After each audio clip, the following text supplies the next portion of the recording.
It's tough, man. You know, I don't want to let my team down. I want to compete. You know, I love playing. I want to play in every game long as I'm able to and able to walk. But at this time, I wasn't able to, you know, walk and run like I was supposed to. Well, welcome to The Play, where you get tomorrow's headlines today. In his first interview since the season-ending injury, Russell Westbrook spoke to the media. I'm joined now by assistant local editor Nick Trigakos. Now, Nick, what did the Thunder point guard say about his recovery and the team's path in the playoffs? Well, probably the biggest takeaway that we got today, there may have been some hardcore Thunder fans out there who had their fingers crossed that maybe Russell Westbrook could make a miraculous recovery and make a dramatic return to the playoffs. Well, that was put to rest today. Westbrook said that he'll still be on crutches for another 5 weeks or so and then face a lengthy rehabilitation after that. So any hope for the dramatic comeback was put to rest. Now, another thing that was interesting was Westbrook is a guy that has developed sort of a gruff relationship with the media, and he was very open and engaging today. He smiled a lot and joked and kind of laughed at his situation a little bit. It was a different side of Westbrook we haven't seen. Now, wow.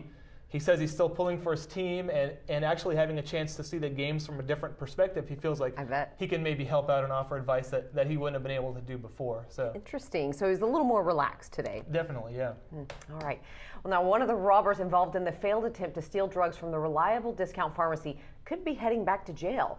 Javonte Ingram has been on probation, but he's had another run-in with police. What do we know about this? Yeah, people will remember this as the Jerome Ursuline case. Javonte Ingram was one of the accomplices. His other accomplice was killed in the robbery.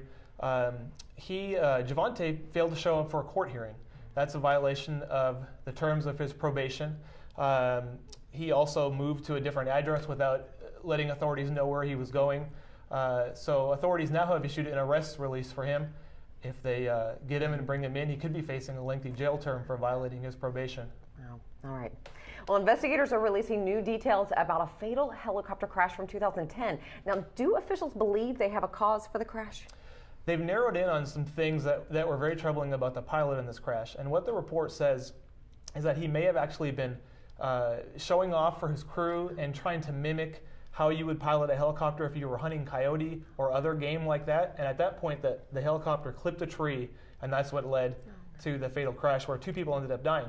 The report is based off the account of one of the survivors there who we found out by checking documents, has actually sued the estate of the pilot to try to recover damages after the crash. Wow. Oh, man. That makes for a very tough situation, I'm sure. Well, all right. You can find all of these stories and obviously much more in the Oklahoman and newsok.com in Friday's edition of the Oklahoman. So remember, you get tomorrow's headlines today, right now at The Play, or in The Play. Thank you so much. Sure.